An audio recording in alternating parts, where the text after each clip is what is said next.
आठवें वेतन आयोग पर बड़ा अपडेट आ चुका है। जाने ये कब से लागू होगा और कितनी सैलरी बढ़ेगी, आपको इस वीडियो में पूरी तरीके से डिटेल में हम जानकारी देने जा रहे हैं आठवें वेतन आयोग को लेकर के। नमस्कार, मैं हूं आपके साथ आयुषी गुप्ता।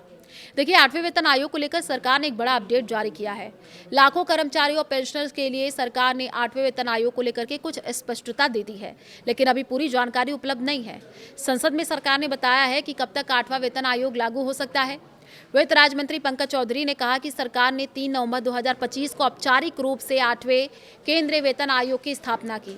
उन्होंने आगे कहा कि आयोग को केंद्रीय सरकारी कर्मचारियों की सैलरी, भत्ते और पेंशन, इन तीनों को अगर हम देखें तो केंद्रीय सरकारी जो कर्मचारी हैं, सैलरी, भत्ते और पेंशन पर अपनी सिफारिशें रिपोर्ट पेश करने के लिए 18 महीने का समय दिया गया है।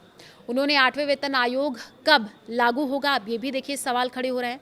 तो सवाल का जवाब देते हुए कहा, ये तभी पता चल पाएगा जब रिपोर्ट पेश की जाएगी और उसे एक्सेप्ट किया जाएगा। इसके बाद तय हो सकेगा इस आयोग को कब से लागू किया जाए। खैर, अभी आयोग इस पर रिपोर्ट तैयार कर रहा है। आठवें वेतन आयोग पर फीडबैक, तो जानकारी के मुताबिक आठवें वेतन आयोग को लेकर के आयोग एक तरीके से काम नहीं कर रहा है। ये अलग अलग कैटेगरी से एक्टिव तरीके से सुझाव पाने की कोशिश कर रहा है। आपको बताएं, माईगॉव पोर्टल पर 18 तरह के सवाल अपलोड किए गए हैं।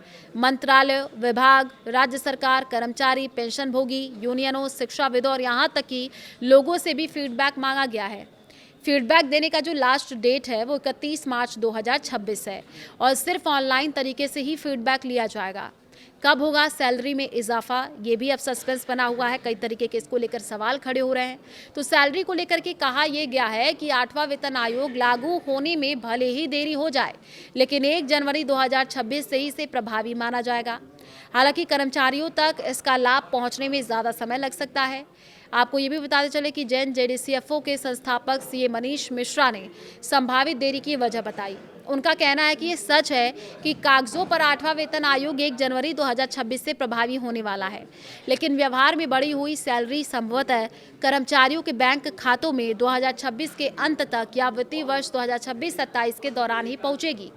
ठीक वैसे ही जैसे पिछले वेतन आयोगों के बाद देरी हुई थी। कर्मचारियों को मिलेगी बकाया राशि। उन्होंने ये भी बताया कि आठवें वेतन आयोग के तहत बकाया भुगतान की भी संभावना है।